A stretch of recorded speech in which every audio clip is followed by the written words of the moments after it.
Queridos hermanos, muy buenos días, muy buenas tardes, muy buenas noches. Dios les bendiga muchísimo. Estamos de regreso en nuestros estudios bíblicos acerca de qué es lo que cree un verdadero cristiano. Y cuando decimos un verdadero cristiano, no nos referimos precisamente a una denominación o a una organización de carácter cristiano.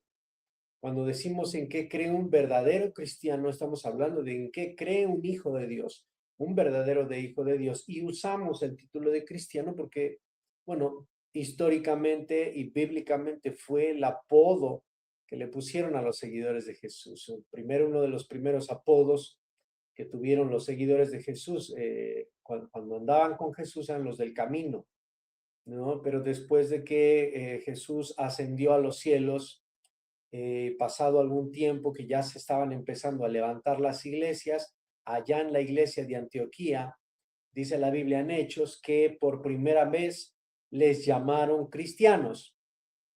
Cuando nosotros decimos en qué cree un verdadero cristiano con esa categoría, no estamos hablando de los protestantes, no estamos hablando de los pentecostales, no estamos hablando de una organización. Estamos hablando de la iglesia de Cristo, de los cristianos, los hijos de Dios, lo cual es una de las cosas que son muy importantes de decir. La iglesia cristiana evangélica no es dueña de la salvación y no es dueña de la gracia de Dios, ¿vale? Somos seres humanos y nos organizamos en comunidad. Hay un mandato de Dios acerca de hacer iglesia y de ser parte de la iglesia, pero no organizacionalmente, sino que en todos los rincones de la tierra, en todas las naciones, en todos los pueblos, lenguas, tribus y naciones, en donde hay personas que han creído en Cristo como su Salvador, como su Redentor, ellos son iglesia. Y esta es la iglesia universal de Cristo. ¿Sí? Eh, cuando pasemos a ese dogma estaremos hablando sobre inclusive el significado de eclesia, ¿no? De iglesia. El significado de iglesia precisamente ni siquiera tiene que ver con organizaciones, no tiene que ver con instituciones. El significado de iglesia tiene que ver con personas, con comunidad, con grupo de personas. Entonces, la iglesia somos nosotros y hay iglesia en todo el mundo. Aunque existan muchas iglesias cristianas independientes, denominacionales, etcétera, etcétera, pero hay una sola iglesia y esa única iglesia va a ser separada en la venida de Cristo. Cuando Cristo venga, ¿sí? Y dirá, dice la Biblia que pondrá unos a su derecha y otros a su izquierda, está hablando figurativamente, ¿verdad? Y habrá otros que les dirán, no te conozco, apártate de mí, obrador de iniquidad.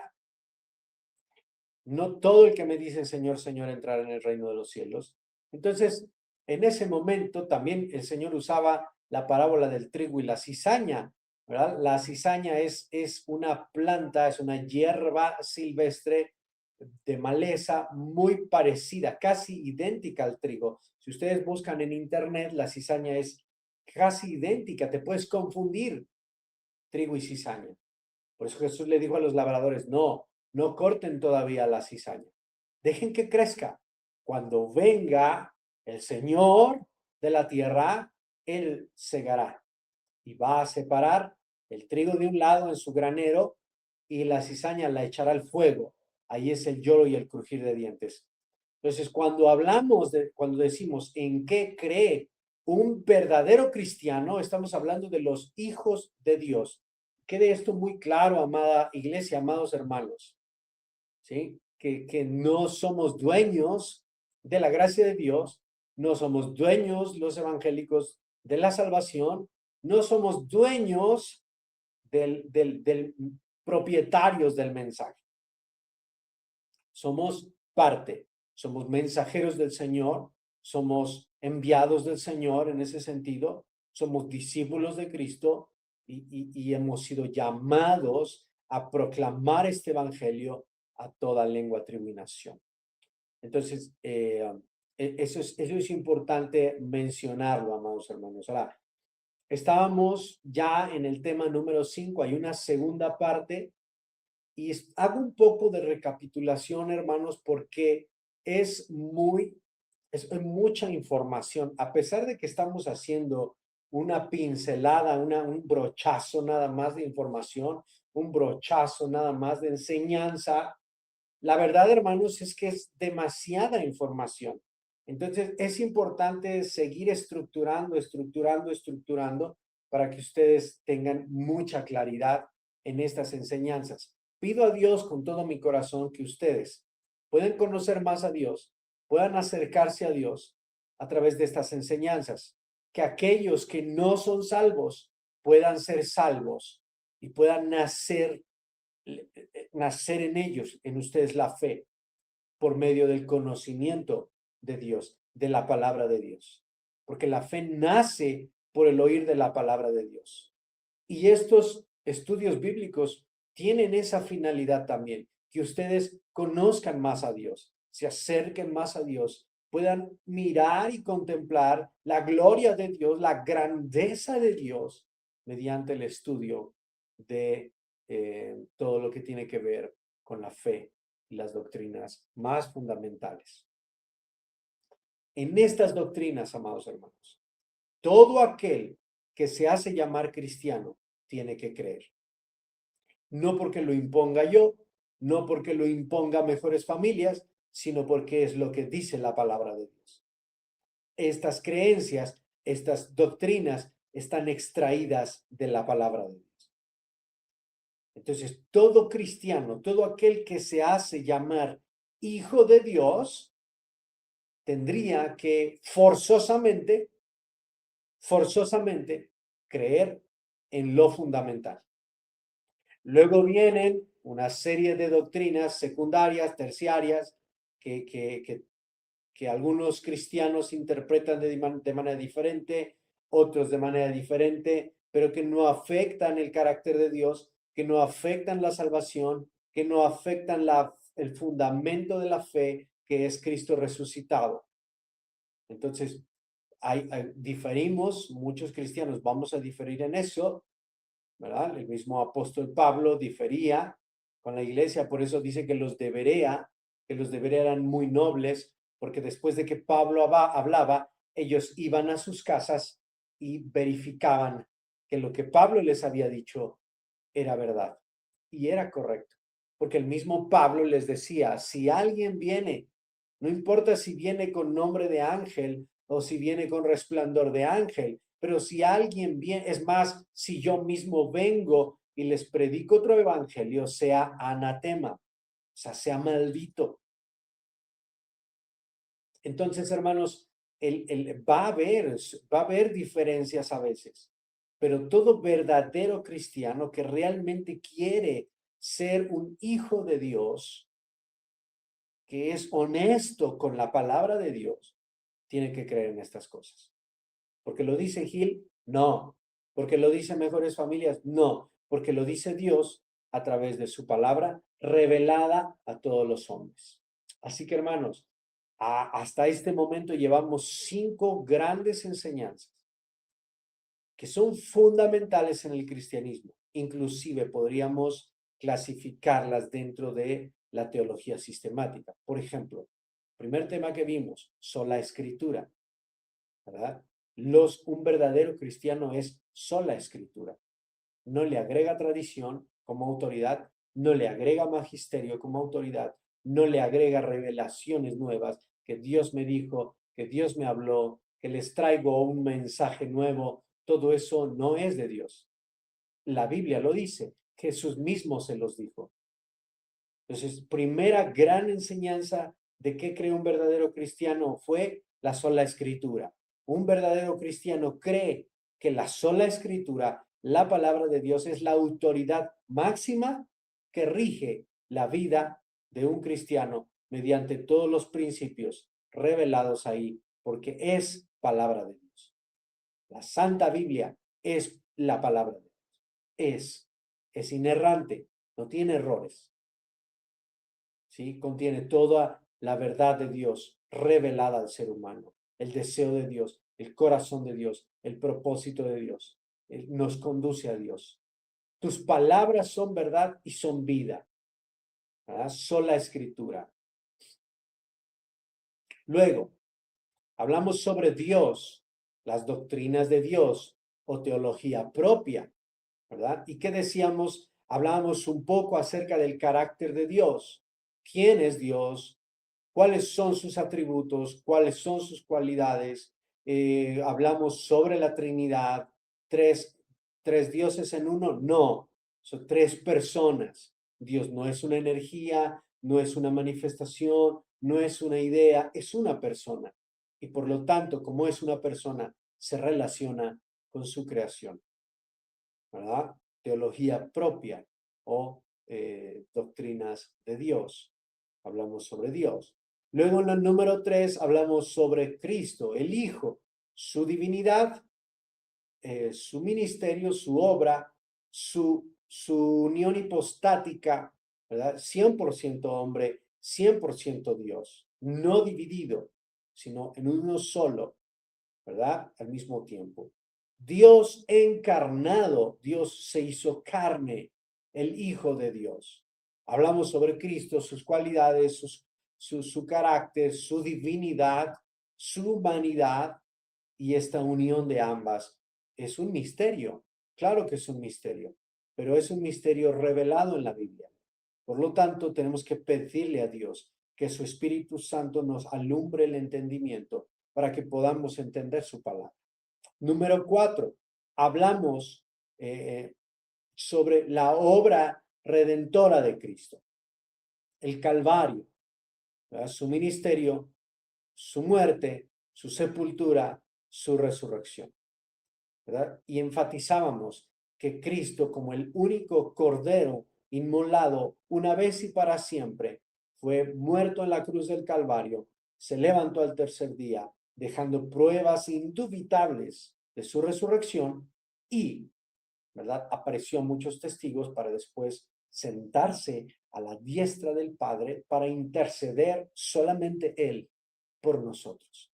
Y cuando hablamos de interceder, decíamos que no nos referíamos a este orar unos por otros, sino está hablando en términos de perdón de pecados, de justificación y de salvación, ¿verdad? Cristología. En teología le llamamos a todo lo relacionado con Cristo, cristología.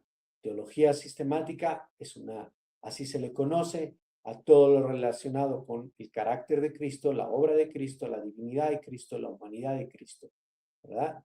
Cristología. Luego pasamos a un quinto tema, un quinto gran tema, ¿no es cierto? Es soteriología, cómo funciona la salvación. Nosotros hablamos de que Cristo vino para morir por nosotros y convertirse en el medio, el único camino al Padre. No hay manera de llegar al Padre si no es mediante la obra poderosa de Cristo. Entonces, eso lo estuvimos viendo, lo iniciamos viendo un poco de aplicación, cómo aplica y cómo funciona, por así decirlo, la salvación. Y vimos una primera parte. Ahora sí vamos a entrar más a las enseñanzas y hablábamos sobre estos beneficios de la salvación, ¿no? Justificación fue lo último que hablábamos. Justificación. Legalmente inocentes, legalmente aptos, legalmente nuevamente dignificados como hijos de Dios. Aquel Adán que había caído, que había muerto, aquel primer Adán que falló y que por causa de Adán todos los hombres pecamos, pero Dios que es justo, perfecto, entonces trajo a un nuevo Adán, a Cristo, para saldar esa cuenta y ejercer su justicia, para que nadie diga que Dios tan injusto que por culpa de Adán nos condena a todos. No, sino que Dios soberanamente, que es infinitamente perfecto, se encarna, se humana, Viene la persona, él mismo se despoja de su gloria, Dios mismo se despoja de su divinidad, viene a la tierra y asume la culpa. Y con ello pone la balanza nuevamente en perfecta justicia. Hablábamos de esta definición de justificación, ¿verdad? Que es un término legal, es legalmente inocente.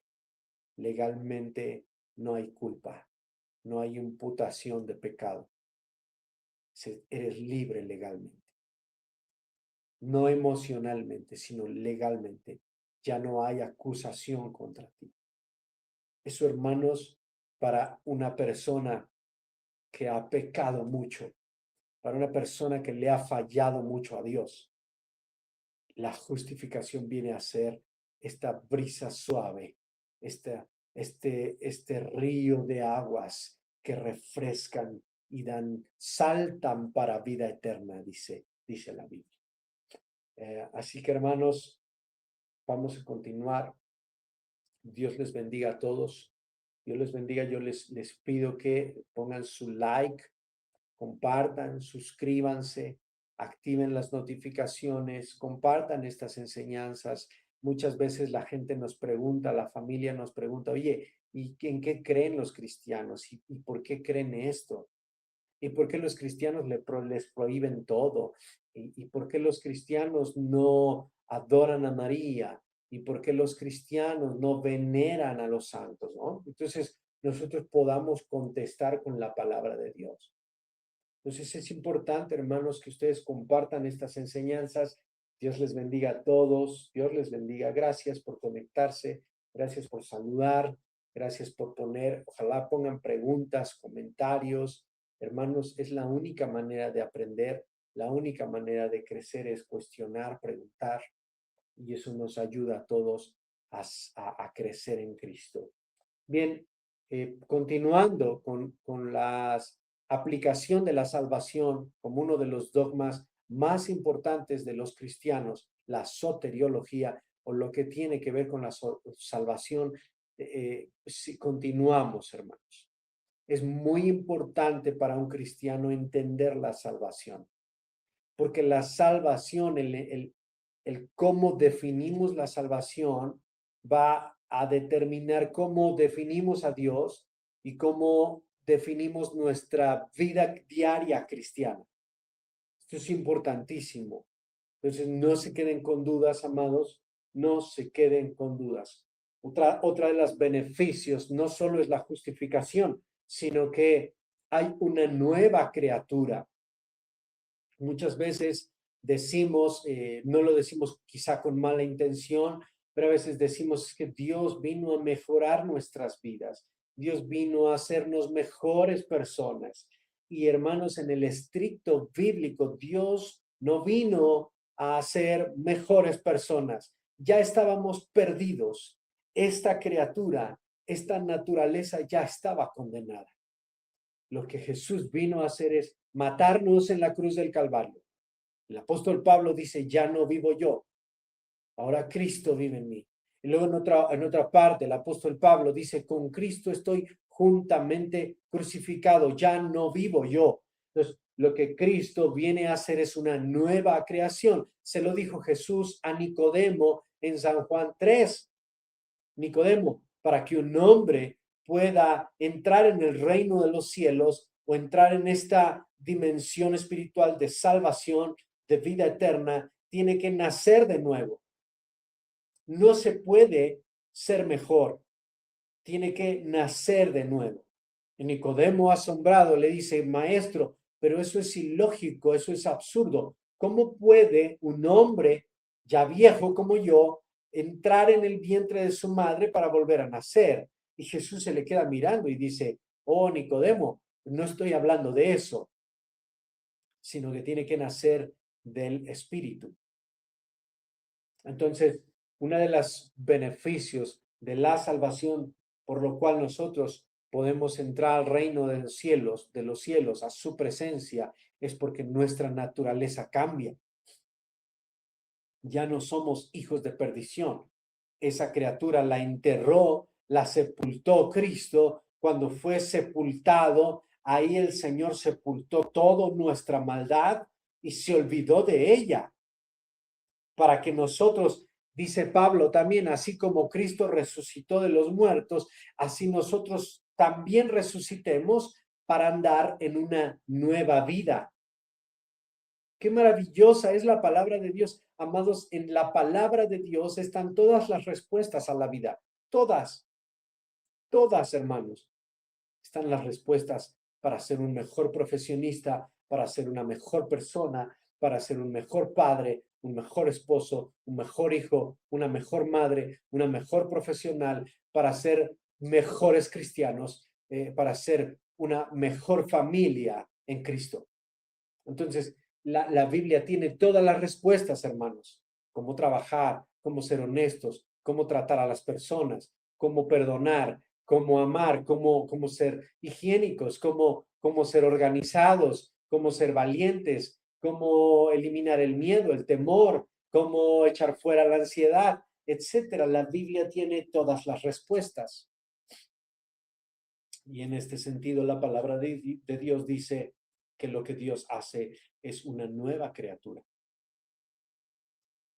Lo que Jesús hace no es, oh, bueno, voy a limarte estos chipotes, ahí le paso una lija, ahí quedó, todavía se ve el desperfecto, pero hay al aventón, hay más o menos. No, tenemos aquella parábola cuando el profeta Eliseo o Elías, no me acuerdo, va lo mandan a llamar, Dios lo manda a llamar a la casa del alfarero.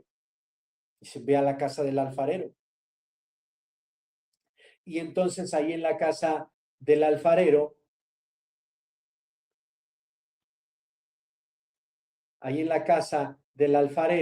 le dice, mira, ¿verdad? Fue Jeremías, en Jeremías capítulo 18, ¿verdad? A ver, vamos a verlo, amados, Jeremías capítulo 18, vamos a ver aquí, dice, vino palabra a Jeremías diciendo, levántate, vete a la casa del alfarero y ahí te voy a hacer oír mis palabras. Fui a la casa del alfarero, he aquí que él trabajaba sobre la rueda y la vasija de barro que estaba haciendo se echó a perder en su mano y volvió y la hizo otra vasija según le pareció mejor hacerla. Entonces vino a mí palabra de Jehová diciendo, no podré yo hacer de vosotros, ay, no podré yo hacer de vosotros como este alfarero, oh casa de Israel, dice Jehová. He aquí como el barro en la mano del alfarero, así son ustedes en mi mano. Fíjense el amor de Dios por la casa de Israel, como cuántas veces Dios quiso salvar a Israel, pero Israel no quiso. Hay una idea errónea de que Dios va a salvar a todos los israelitas, a toda la nación, a todos los israelitas de sangre. Hay una creencia errónea de que Dios los va a salvar solamente porque son israelitas. Esto es un error teológico, un error bíblico, es casi una herejía. Es una herejía. Porque el nuevo Israel es la iglesia de Cristo. No es Israel, dijo Pablo en Romanos, aquel que lo es por la sangre, por el linaje, sino aquel que por la fe ha sido justificado. Me quebranta el corazón cómo Dios anhelaba salvar a la casa de Israel. Pero lo que podemos destacar aquí es que el alfarero no arregló la vasija, ¿verdad? Sino que dice que hizo otra vasija de nuevo. Formó otra vasija a su parecer. ¿Y cuál es el parecer de Dios para sus hijos? Que nosotros seamos conformados a la imagen de su Hijo Jesucristo. Hermanos, somos muy dichosos, somos muy afortunados el ser hijos de Dios. De verdad, hermanos, que somos muy bendecidos y muy afortunados. Así que aprovechemos eso y demos gloria a Dios. Entonces, uno de los beneficios es que Dios nos hace nuevas criaturas. En el libro de San Juan, capítulo 3, versículo 3, para no perderme de la enseñanza y del estudio bíblico, Juan capítulo 3, verso 3, respondió Jesús y le dijo, de cierto, es la plática que les decía yo de Nicodemo con Jesús. Respondió Jesús y le dijo, de cierto te digo que el que no naciere de nuevo no puede ver el reino de Dios. Aquí no es de que, bueno, es que aquí las personas son mejores y han mejorado y ya son buenas personas. Dios no viene. Aquí hay algo que decir, hermanos. Dios no viene por buenas personas. Otra vez, Dios no viene a llevarse buenas personas. No estoy diciendo que no debemos ser buenas personas, porque nuestro testimonio habla de nosotros. Pero lo que estoy diciendo es que ser buenas personas no es el camino al Padre. El camino al Padre es Cristo. Y ser buenas personas, cualquiera puede ser buena persona. Cualquiera que se lo propone puede ser buena persona. Conocemos muchas buenas personas que ni siquiera tienen ni les interesa el conocimiento de Dios. Y son buenas personas. Pues Dios no viene a llevarse buenas personas. Dios viene a llevar personas que son nuevas criaturas, hijos de Dios, que han sido regenerados, transformados, que han nacido de nuevo por la obra del Espíritu Santo. Vamos a Tito. Tito, por favor. Tito 3:5. Tito 3:5, el apóstol Pablo a Tito dice, nos salvó, no por obras de justicia, subrayen eso, no por obras de justicia que nosotros hubiéramos hecho, sino por su misericordia, por el lavamiento de la regeneración y por la renovación en su Espíritu Santo. Es decir, no nos salvó porque hayamos hecho buenas obras o hayamos hecho méritos, sino por su misericordia. Él otorgó la salvación por medio de la regeneración, de ser nuevas criaturas. Puse una frase, Dios es el que mata, Dios es el que hace todo de nuevo, pero el hombre también debe responder a este llamado. San Juan 3:16, de tal manera amó Dios al mundo que ha dado a su Hijo unigénito para que todo aquel que en él cree no se pierda, sino tenga vida eterna. Pero más adelante dice, el que no creyere ya ha sido condenado. ¿Verdad? El que crea será salvo, mas el que no crea en el unigénito de Dios, ese ya es condenado. Entonces, Dios nos mata en Cristo, nos crucifica en Cristo y nos resucita en Cristo para nueva vida.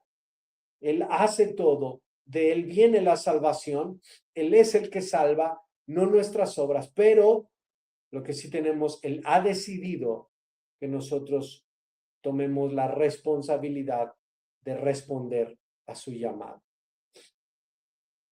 Para muchos, amados hermanos, para muchos esto es motivo de quitarle a Dios la soberanía, robarle al Señor la autoridad, pero de ninguna manera, ¿verdad? Dios es soberano, conoce todas las cosas, Pero acuérdense, hermanos, que Dios actúa conforme a su carácter, porque Dios no solamente es soberano, al mismo tiempo que es soberano es infinitamente, perfectamente amor, infinitamente y perfectamente misericordia, infinitamente y perfectamente justicia, infinitamente y perfectamente gracia, bondadoso, perfecto, amoroso, misericordioso. Entonces, hermanos, Dios siempre va a actuar en consecuencia a las cualidades de su carácter. Dios no puede contradecirse. Él tiene que respetar todas las cualidades de su carácter. Y entonces Dios en su eterna soberanía, en su eterno poder, ha decidido que para que se complete, por así decirlo, para que haya esa chispa de vida en Cristo, el hombre debe responder, no debe rechazar la gracia, no debe resistir la gracia, debe venir a Cristo. La Biblia está llena de versículos que nos llaman al arrepentimiento, que antepone al hombre una responsabilidad, que antepone al hombre ser, ser, ser maduro para asumir sus consecuencias, las consecuencias de sus decisiones. Entonces, hermanos, Dios es el que hace todas las cosas. Él salva, Él nos mata, Él nos crucifica, Él nos resucita en Cristo, pero debemos responder. Tenemos que responder al llamado de la salvación. Por otro lado, hermanos, por otro lado, otro de los beneficios es que Dios ha decidido que por medio de Cristo y en Cristo, a través de la salvación, nosotros seamos llamados su pueblo, sus hijos, sus herederos. Eso es maravilloso. Antes no eran pueblo, mas ahora no solo son mi pueblo, sino son real sacerdocio, gente santa, nación santa, pueblo adquirido por Dios para anunciar las virtudes de aquel que nos llamó de las tinieblas a su luz admirable. Antes no eras nada, mas ahora eres heredero de todas las riquezas de la gloria de Cristo. Hermanos, qué bendición poder conocer a Dios y poder saber cómo funciona la salvación. Anteriormente, previamente habíamos dicho que la salvación funcionaba como un don de Dios, un regalo de Dios. Eso llamamos gracia. Nosotros somos salvos solamente por la gracia de Dios, porque es Dios mediante Cristo quien nos salvó. Él es el que efectúa toda la salvación. Él es el que nos salva. Él es el que hizo todo.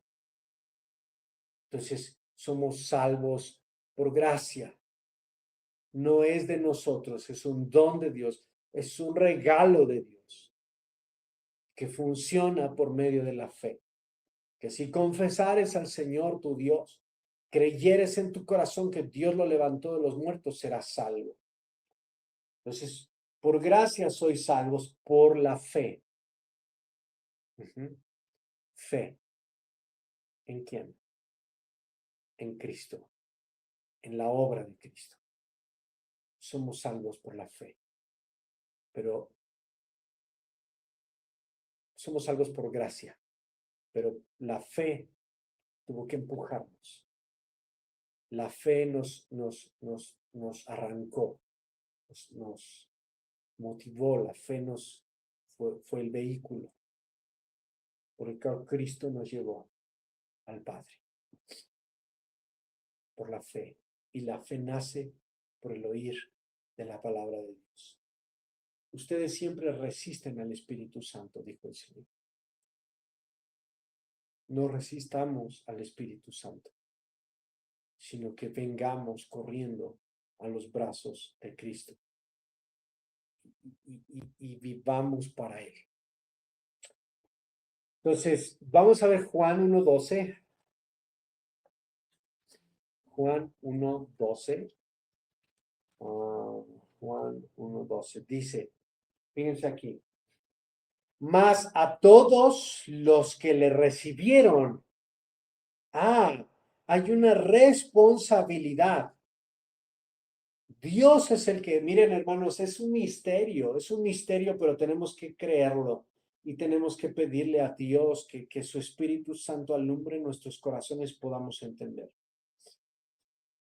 Entonces, es el Espíritu Santo que hace en nosotros que tengamos conciencia de pecado. Porque nadie viene al Padre. No hay justo ni a uno. No hay quien busque a Dios. Nosotros no podemos decir, bueno, ya es tiempo de entregarme al Señor. Bueno, te voy a dar chance, Dios, ahora sí sálvame. Decido que me salves. No, eso no funciona así. Es la fe. La fe nace por el oír la palabra de Dios. Y cada que nos adentramos en la palabra de Dios, crece la fe. Y entonces el Espíritu Santo en ese momento trabaja en nuestro corazón, nos hace conciencia de pecado, redarguye nuestro espíritu, nos muestra nuestra desnudez, nos muestra nuestra flaqueza, nos exhibe delante de Dios y nos hace ver miserables. Y entonces nosotros respondemos a ese llamado y venimos a Cristo. No por nosotros, el Espíritu Santo y la fe obraron en nosotros. Es todo es algo maravilloso. Los que creen son los que les dio poder de ser sus hijos. No todos, solo los que creen. Gálatas 4:5. Gálatas 4:5. Dice así, amados todos, Gálatas 4:5 dice, para que redimiese a los que estaban bajo la ley, a fin de que recibiéramos la adopción de hijos. Somos adoptados en un sentido que antes no éramos pueblo y ahora somos pueblo. Antes no éramos hijos y ahora somos hijos. Y una de las cosas que hace el apóstol Pablo es lo compara con la adopción, ¿no? Dice, ahora somos adoptados por Cristo, con todo el profundo significado que implica ser adoptados por Cristo. Bien, amados hermanos, ya vamos a ir terminando con este tema de la salvación, cómo funciona, cómo opera la salvación. Es muy importante que ustedes entendamos esta parte acerca de cómo funciona la salvación. ¿Ok? Bien, vamos a ver. Hay muchas creencias con respecto a la salvación. Hay muchas ideas y malas interpretaciones. Hay muchas personas que, algunas con inocencia, con ignorancia, otras con dolo, para sacar ventaja, han desviado la enseñanza primaria, la enseñanza esencial del reino de Dios, el Evangelio. Y hay algunas que podemos rescatar. Una de ellas es el determinismo absoluto. Hay muchos cristianos que afirman, ¿sí?, que Dios lo ha determinado todo desde la eternidad. Dios ya determinó quiénes van a ser salvos, Dios ya decidió quiénes van a ser salvos y quiénes van a ser perdidos. Ya lo determinó en la eternidad, ahora lo que nos queda es esperar a que se manifieste en nosotros ese llamado a la salvación. Y si nunca se manifiesta a lo largo de nuestra vida, bueno, es que Dios no nos había elegido. ¿Cómo justifican estas personas o estos creyentes? ¿Cómo justifican esta creencia? Dicen, bueno, de entrada todos estamos condenados justamente, no injustamente, justamente todos estamos condenados al infierno. ¿Por qué? Porque somos pecadores y estamos muertos en nuestros delitos y pecados. por cuanto todos pecaron.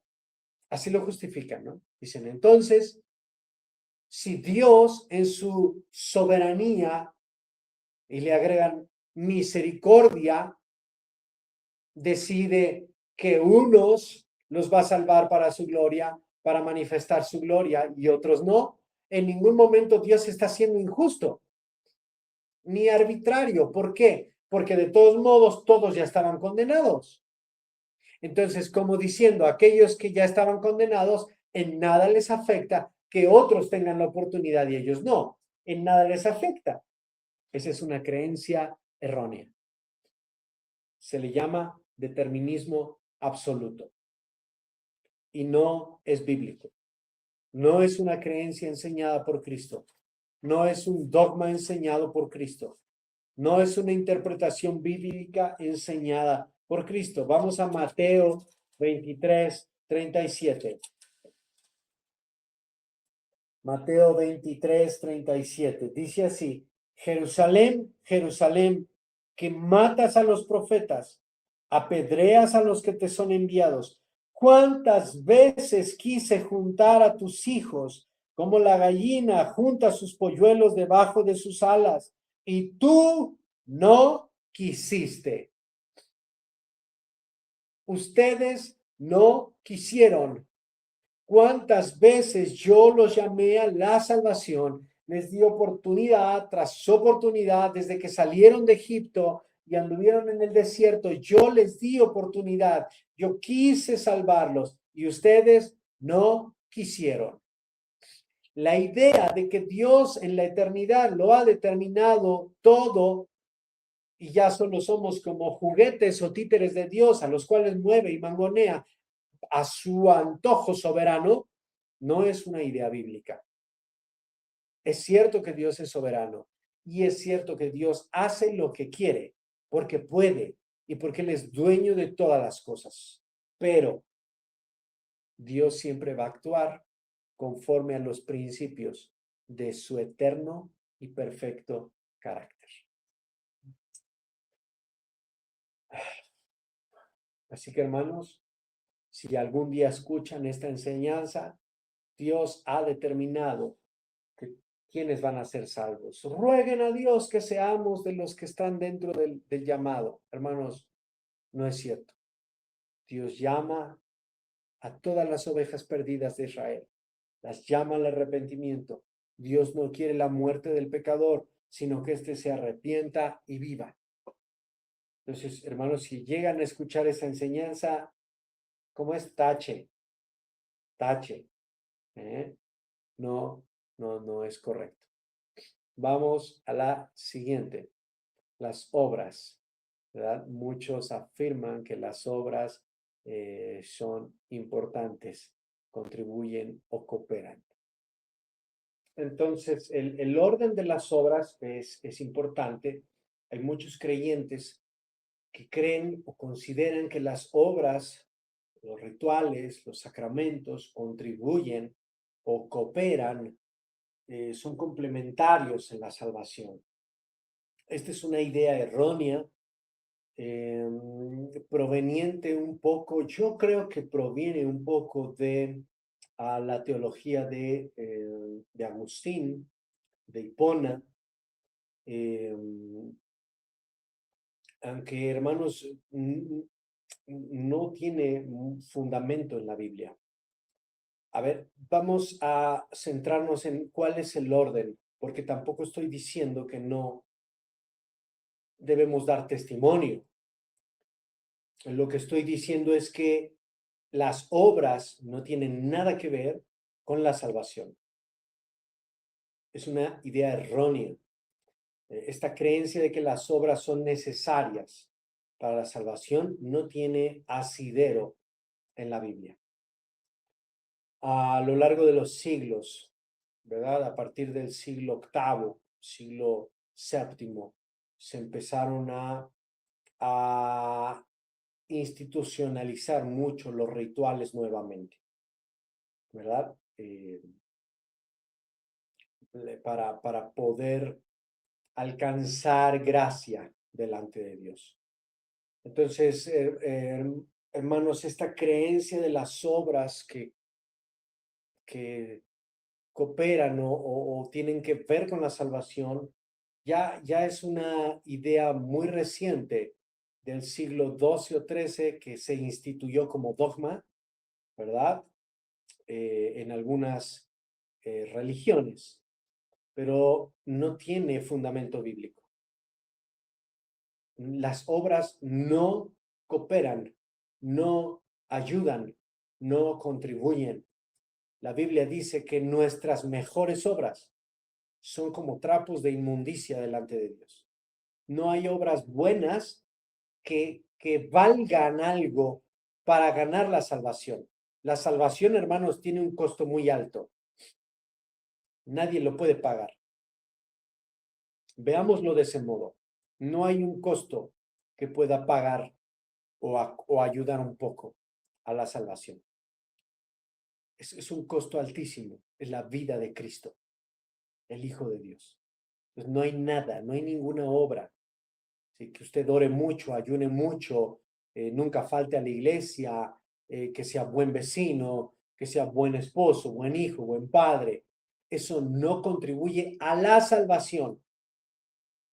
Usted puede ayunar un año completo, todos los días sin faltar, orar 5 veces al día, irse de rodillas hasta Jerusalén, al muro de los lamentos, y eso no le va a ayudar en nada a la salvación. Tampoco le va a ayudar en nada para ser perdonado.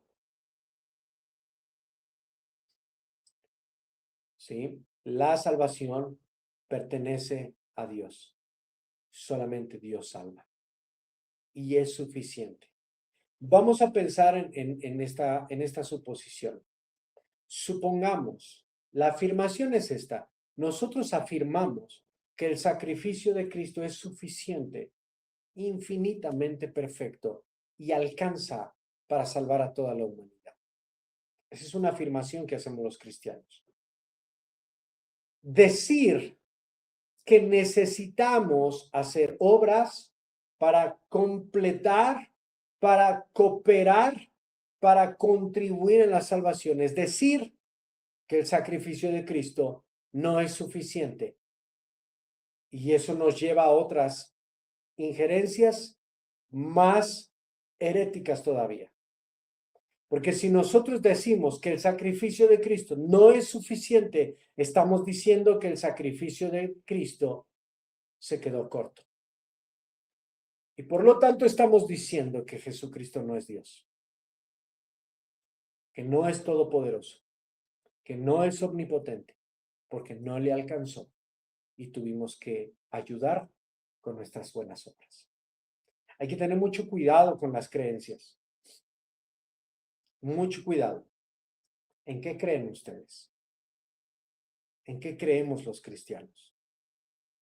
Vamos a verlo con un pasaje de la Biblia, Efesios 2, 8 y 9. Efesios 2, 8 y 9, porque por gracia, ¿qué es la gracia? El don de Dios, el regalo de Dios, inmerecido, sin razón, sin motivo provocado, sino, hoy nací, hoy amanecí con un deseo natural de regalar flores. Hoy nací con el deseo natural de ir a comer con mi familia. No, pero ¿y este regalo? ¿Por qué este regalo? Si no es mi cumpleaños, diría alguien. Porque me nació, porque quise hacerlo. Oye, pero ¿por qué este regalo? No me lo merezco, me he portado tan mal contigo, he sido tan mal amigo. ¿Por qué este regalo? Porque quise, me plació, me nació. Pasa lo mismo con la salvación. Somos salvos por la gracia de Dios. O sea, a Él quiso salvarnos. Él quiso otorgarnos los medios de salvación. Sí, por gracia sois salvos, por medio de la fe.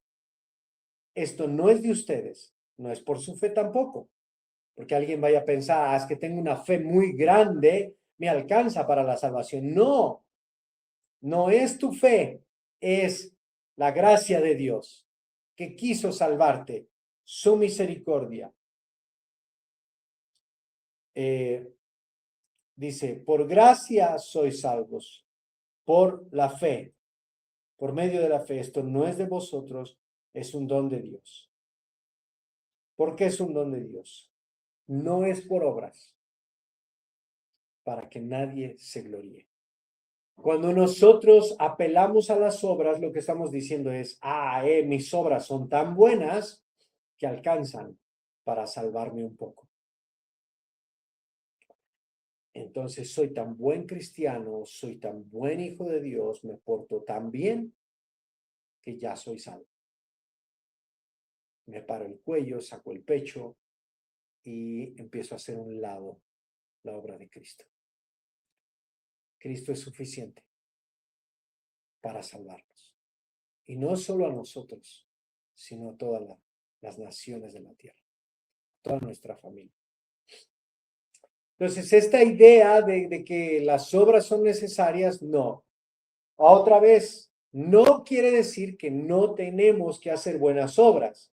Por sus frutos los conoceréis. Dad frutos dignos de arrepentimiento. La fe sin obras es muerta. Todo eso está bien y está en la Biblia, pero en ningún momento dice que para ser salvos lo hagas. Lo haces por testimonio, lo haces por la gloria de Dios, lo haces para manifestar que eres hijo de Dios, pero no para ser salvo. Entonces, todo creyente es salvo y luego que es salvo, como es nueva criatura, como su mentalidad ha cambiado, entonces hace buenas obras, tiene frutos. Por último, solo cree y recibe. Hay una creencia light en un cristianismo moderno en donde, solo ve, confiésate, o solo haz una oración de salvación, ¿verdad? Pasen al frente, decimos los cristianos. ¿Alguien quiere ser salvo? Pasen al frente y hagan una oración. No estoy despreciando esa parte de la liturgia, porque es una manera práctica de ayudar a las personas a venir a Cristo, pero no es esa oración la que te salva. Es decir, no una fe superficial, no una confesión superficial. Solo recibe a Cristo en tu corazón. Cristo, yo te recibo en mi corazón. Espera, alto ahí. No estoy menospreciando la oración para salvar, para salvación, de confesión, no, sino lo que estoy diciendo es que esta conversión debe estar cargada de un arrepentimiento profundo. Es decir, soy consciente que soy pecador. Soy consciente que mi pecado me tiene condenado al infierno y necesito un Salvador. Ahora sí, Señor, creo en ti, creo en tu poder, creo en tu sacrificio y te necesito en mi vida para ser salvo. Entonces, no es un solo cree y recibe, es decir, una fe superficial y esta confesión superficial, sino que es una creencia absoluta, profunda y de arrepentimiento. Mateo 7:21. Mateo 7:21. Dice la palabra de Dios, no todo el que me dice Señor, Señor entrará en el reino de los cielos, sino el que hace la voluntad de mi Padre que está en los cielos. ¡Ey! Dios, pero ¿no te das cuenta que yo era un gran apóstol? Yo hacía milagros cuando oraba por las personas. Cuando yo ponía mis manos en las personas sanaban. ¿Y qué dirá Dios? No todo el que me dice, Señor, Señor, entrará en el reino, sino el que hace. Muchos me dirán en aquel día, Señor, en tu nombre profetizamos, en tu nombre echamos fuera demonios, en tu nombre hicimos muchos milagros. Yo les voy a responder, nunca los conocí, apártense de mí. Entonces, este creer superficial, esta fe superficial, decía Cristo, el diablo también cree y tiembla. Entonces, esta superficialidad moderna no es bíblica. debe de haber un profundo arrepentimiento. Esta idea de solo recíbelo y confiésalo y ya eres salvo, no es bíblica. Lucas 13:3. Lucas 13:3. Denme 5 minutitos, ya casi terminamos. Mire, dice, os digo, hermanos, Dios les bendiga. ¿Todavía están ahí conectados? No los veo, no los veo. Dios les bendiga mucho. Qué bendición. Lucas 13:3. Os digo, no antes. No, os digo, no antes. Si no se arrepienten, todos perecerán igualmente. ¿Por qué dijo esto? ¿Por qué dijo esto? Porque en aquel tiempo estaban ahí muchos que le contaban acerca de los galileos cuya sangre Pilato había mezclado con los sacrificios de ellos. Ya había muchos que Pilato había matado. Entonces estaban allí algunos y le estaban contando a Cristo estas cosas y Jesús les dijo, ¿pensáis que estos galileos, porque padecieron tales cosas, eran más pecadores que todos los galileos? O podríamos decir, ¿pensamos que estos galileos, porque perecieron por causa de Cristo, ya se salvaron? No, os digo no. Antes, si no se arrepienten, todos perecerán igual que ellos. Sí, puedes hacer mucho sacrificio, puedes ser martirizado, pero si tú no fuiste nueva criatura, no vas a ser salvo. Entonces, todas estas creencias, hermanos, no son bíblicas, no son bíblicas. Hay algunas doctrinas, ¿verdad?, que son muy antiguas, como el pelagianismo, que niega absolutamente la necesidad de la gracia.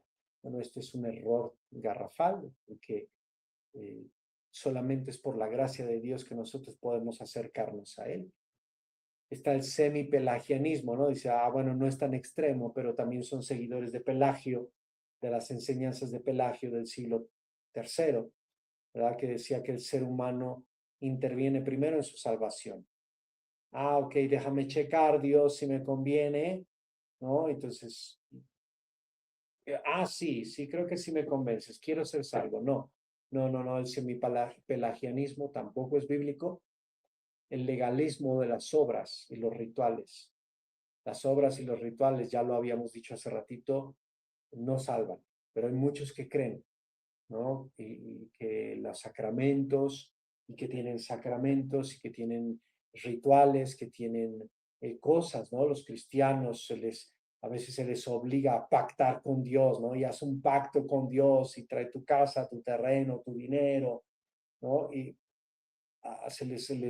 a los cristianos se les forza a confesar y declarar, pero las obras y los rituales no salvan, hermanos, no salvan. Y ahí por último una idea más hippie, diría yo, donde muchas personas dicen, no, es que Dios no puede condenar al ser humano, Dios es amor. ¿Por qué condenaría a Dios al mundo? Él creó al ser humano. ¿Por qué lo iba a condenar? Dios no es malo, Dios es un Dios de amor, Dios es amor. Dios no va a condenar a nadie. Al final Dios va a salvar a todos porque todos somos sus hijos. Todos somos sus hijos. No es cierto. No es cierto. No se engañen. Es una mentira del diablo, ¿verdad? No es cierto.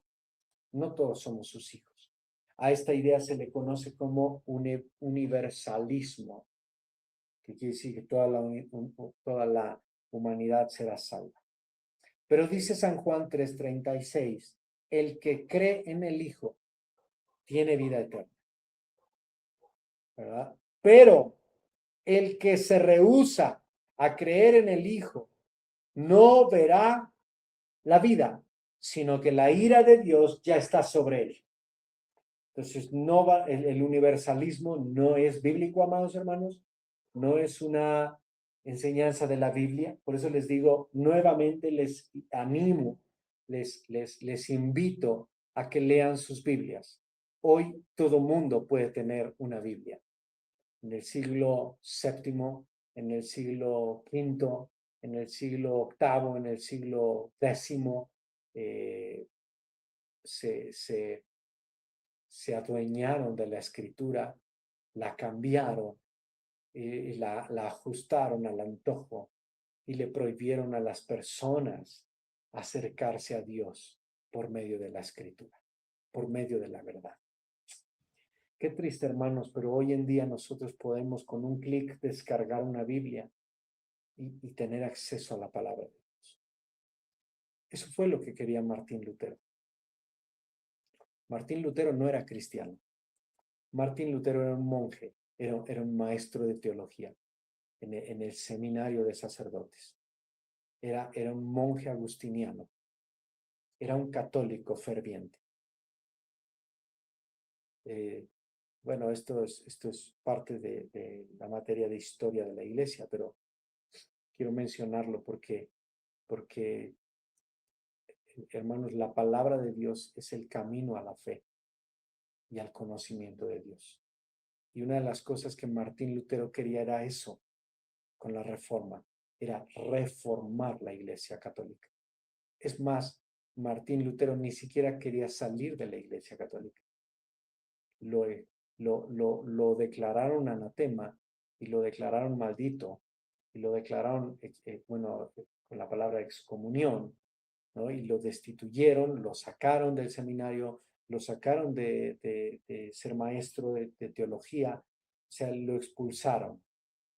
Eso es otra historia, pero en un principio Martín Lutero lo que quería era que todas las personas tuvieran acceso a la palabra de Dios, porque un día leyendo el libro de Romanos se dio cuenta que en ninguno otro hay salvación, sino solamente en Cristo.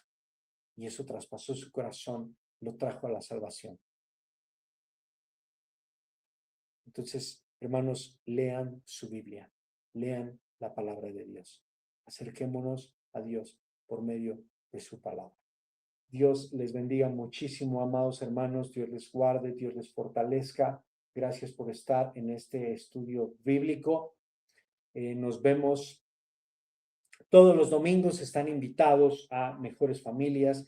Cuando tengan la oportunidad, vengan a Mejores Familias y visítennos presencialmente. Será de grande bendición. Y si no, conéctense a partir de las 12 del día, todos los domingos, a nuestra enseñanza que se transmite en vivo. Que Dios les bendiga y nos vemos la siguiente semana.